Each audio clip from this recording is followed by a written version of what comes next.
Pascal, faisons un point aujourd'hui sur l'ISF. Oui, parce que c'est confus. Un jour, ce gouvernement supprime l'impôt sur la fortune. Un jour, il le garde. Ça change tout le temps. Du coup, ça fait une semaine que Florent Pagny est bloqué à Roissy. Il sait plus quoi faire. Il prend ses billets pour Lisbonne. Il reste. Décidez-vous. Franchement, c'est pas bien de jouer avec les nerfs des milliardaires.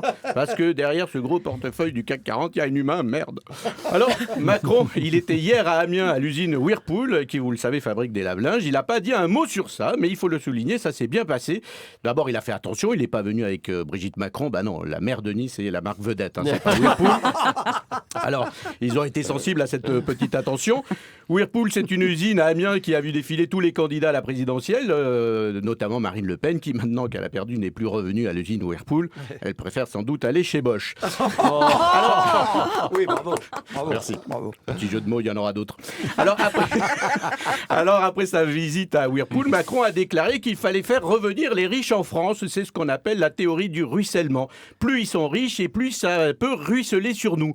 Moi, perso, je trouve ça dégueulasse. Parce que, à part François-Marie Bagné, personne n'avait envie que Liliane Bettencourt, elle te ruisselle dessus. Voyez, moi, je sais pas vous, mais moi, non. Moi, vivant, personne ne me ruissellera dessus. Je le dis tout de suite, c'est clair. Plutôt rester pauvre, l'argent n'a pas d'odeur. Ça dépend de qui te ruisselle dessus quand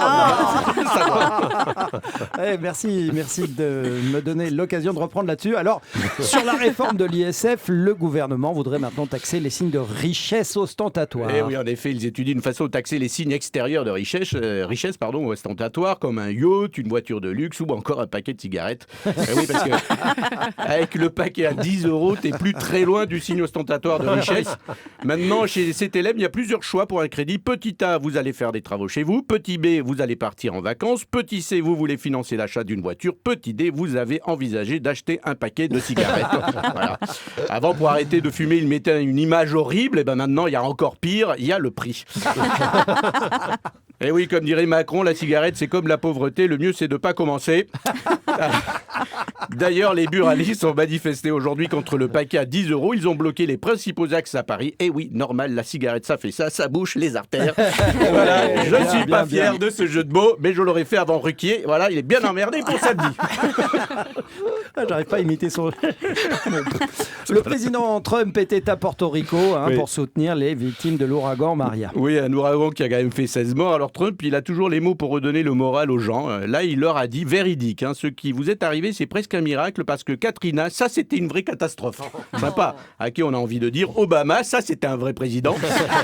Et ensuite, souvent, les présidents, vous le savez, ils participent à l'aide humanitaire, ils servent de la soupe chaude, ils donnent des couvertures. Et ben lui, il a lancé comme un basketteur à des gens qui ont tout perdu, il leur a lancé de l'essuie-tout. Oui, du sopalin. L'image, elle est incroyable. Je vous conseille d'aller la voir.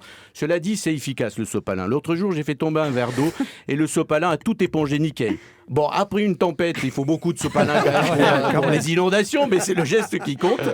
À mon avis, Trump, en lançant du sopalin, il a confondu Porto Rico et l'hommage à Hugh Hefner, patron de Playboy. Je trouve que ça, parce que sinon on ne peut pas faire cette erreur.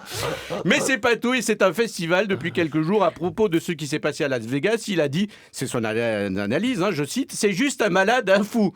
Et là, malheureusement, il sait de quoi il parle. Et oui, il sait quoi il parle. Merci beaucoup, Pascal Atenzac. Vous retrouvez également sur francebleu.fr pour cette petite pastille humoristique, tout en images.